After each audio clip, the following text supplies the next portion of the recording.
मशहूर पंजाबी सिंगर सिद्धू मूसेवाला अब इस दुनिया में नहीं रहे। इस बात पर यकीन कर पाना उनके फैंस और परिवार वालों के लिए बहुत ही मुश्किल हो रहा है। आपको बता दें, 29 मई को सिद्धू मूसेवाला की निर्मम हत्या कर दी गई, जिसके बाद 8 जून को सिद्धू की अंतिम अरदास रखी गई। 8 जून का दिन सिद्धू के परिवार और उनके चाहने वालों के लिए बेहद इमोशनल का दिन है। सिद्धू मूसेवाला के लिए मानसा के बरहाली अनाज मंडी में अंतिम अरदास रखी गई। अंतिम अरदास के साथ भोग का भी आयोजन किया गया। सिद्धू की याद में उनके लाखों फैंस अरदास में जुटे। पुलिस ने भीड़ को देखते हुए सुरक्षा के पुख्ता इंतजाम किए हुए थे।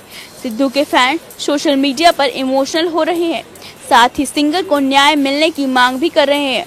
सिद्धू के चाहने वाले सिर्फ पंजाब तक ही सीमित नहीं है। सिद्धू की अंतिम अरदास में हरियाणा और राजस्थान के भी लोग पहुंचे।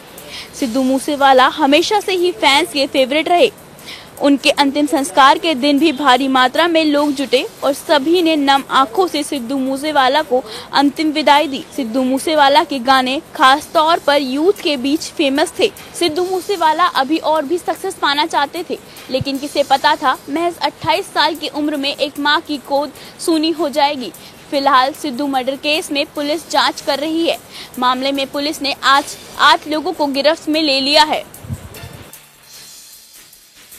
पंजाबी सिंगर और कांग्रेस नेता सिद्धू मूसेवाला हत्याकांड के बाद पंजाब सरकार ने जिन 424 वीआईपी की सिक्योरिटी वापस ली थी, उन्होंने उस फैसले पर यू टर्न लगा दिया है। जी हां, हरियाणा पंजाब हाईकोर्ट ने फटकार लगाई है, जिसके बाद पंजाब सरकार ने अपने फैसले को बर्खास्त करते हुए उन सभी लोगों को अपनी सिक्योरिटी वापस दे दी है। कोर्ट ने सुरक्षा लेने वालों की लिस्ट लीक होने को लेकर पंजाब सरकार को फटकार लगाई थी। कोर्ट में सुनवाई के बाद पंजाब सरकार ने कहा कि दल्लू धारा दिवस के बाद सभी वीवीआईपी की सुरक्षा बहाल कर दी जाएगी। इसके बाद मंगलवार को सरकार ने सभी 424 वीआईपी की सुरक्षा बहाल करने का आदेश दिया। कोर्ट में सुनवाई के दौरान पंजाब सरकार ने सफाई दी कि जिन वीवीआईपी की सुरक्षा हटाई गई थी वो सीमित समय के लिए हटाई गई थी, जिसके बाद कोर्ट ने पंजाब सरकार को ये कहा था कि अगर किसी की भी सिक्योरिटी को हटाया जा रहा है तो उसका सुरक्षा का ध्यान रखा जाए, तभी ऐसा फैसला लिया जाए। केंद्र सरकार ने सेना में सुधारों को लेकर बड़ी तैयारी कर ली है। बताया जा रहा है कि केंद्र सरकार अगले हफ्ते अग्निपथ भर्ती योजना का ऐलान कर सकती है। इससे पहले थल सेना प्रमुख जनरल मनोज पांड्या, वायुसेना प्रमुख air chief marshal V R. Chaudhary और नौसेना प्रमुख एडमिरल आर. हरि कुमार ने पिछले हफ्ते ही पीएम मोदी को इस योजना का प्रेजेंटेशन भी दिया था।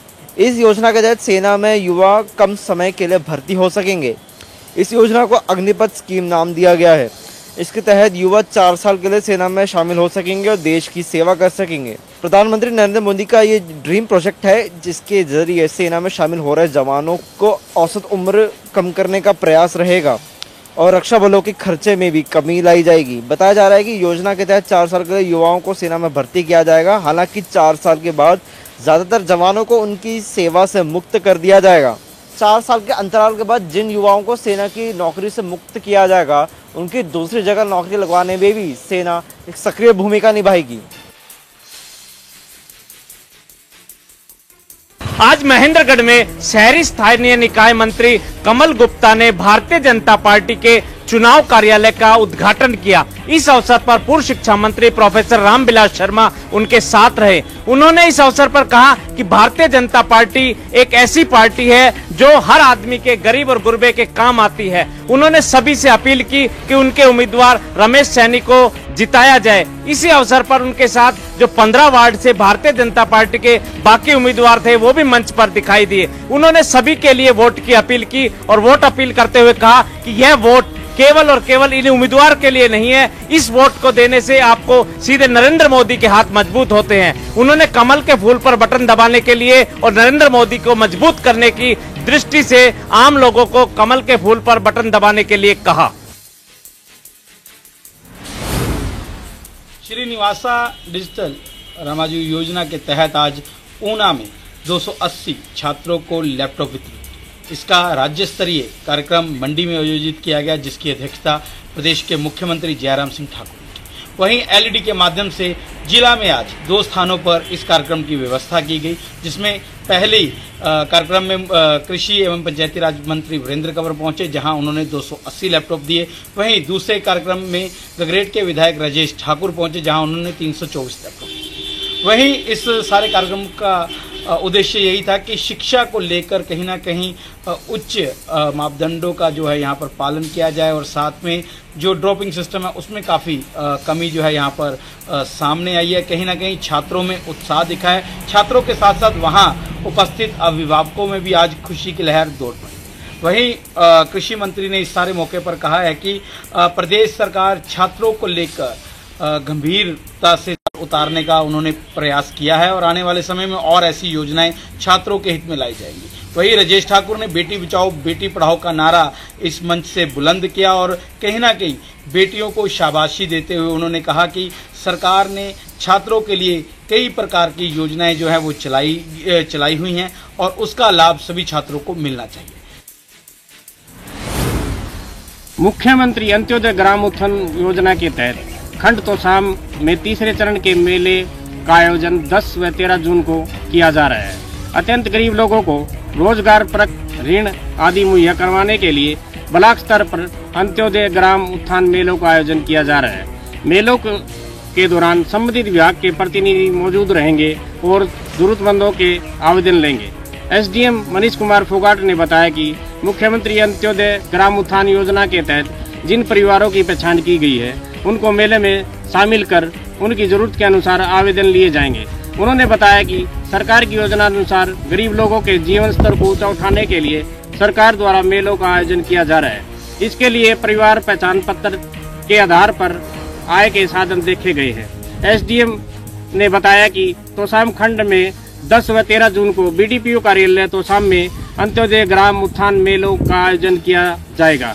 एसडीएम ने कहा कि मेलों का उद्देश्य कम सालाना आय वाले अति गरीब परिवारों को भिन्न योजनाओं का लाभ प्रदान करने के साथ साथ बैंकों के माध्यम से ऋण उपलब्ध करवा कर स्वरोजगार के अवसर पैदा करना है, ताकि ऐसे परिवारों की सालाना आय को बढ़ाया जा सके।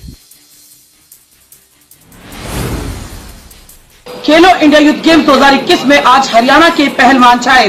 जी हां, कुश्ती के मैट पर आज 5 में से 4 गोल्ड हरियाणा ने झटके हैं। इसके साथ ही एथलेटिक्स में भी 110 मीटर हर्डल रेस में हरियाणा के मोहित ने गोल्ड जीता। इसके साथ ही हरियाणा के अब तक के गोल्ड मेडल 29 हो गए हैं। इसके साथ ही हरियाणा पदक तालिका में नंबर 1 पे आ गया है। आपको बता दें कि आज खेलो इंडिया यूथ गेम्स 2021 का 5वां दिन है, और 5वें दिन भी शानदार प्रदर्शन खिलाड़ियों का जारी है। वहीं आज एक पारंपरिक खेल मलखम्ब की भी शुरुआत हो गई है, जिसको लेकर खासा उत्साह खिलाड़ियों में देखने को मिल रहा है। 200 से ज्यादा खिलाड़ी इसमें हिस्सा ले रहे हैं।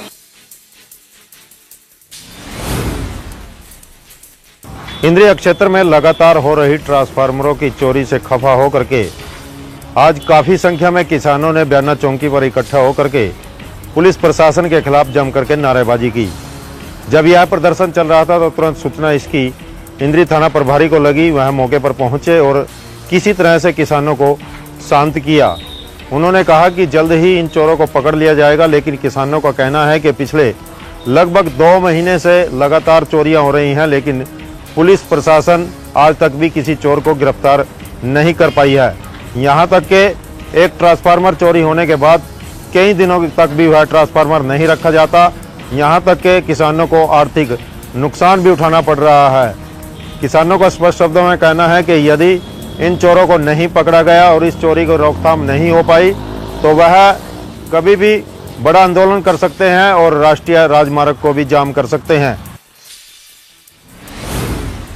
पृथला में भी अब राष्ट्रीय राजमार्ग पर तेज गति से वाहन चालकों के खिलाफ अब कार्रवाई होनी शुरू हो गई है और लगातार पुलिस इसको लेकर अभियान चला रही है। तेज गति से वाहन चालक जो अपने वाहन को चलाते हैं उनके कारण कई बार लोगों की जान जा चुकी है। इसको लेकर जो वरिष्ठ अधिकारी हैं उन्होंने अब जो अधीनस्थ अधिकारी हैं उनको आदेश दिए हैं कि वो लगातार ऐसे वाहन चालकों पर निगरानी रखें जो तेज गति से वाहनों को चलाते हैं। निर्धारित की गई गति से ज़्यादा वाहन चलाने पर उनके यहाँ पर अब चालान भी किए जा रहे हैं ताकि दुर्घटनाओं पर रोक लग सके।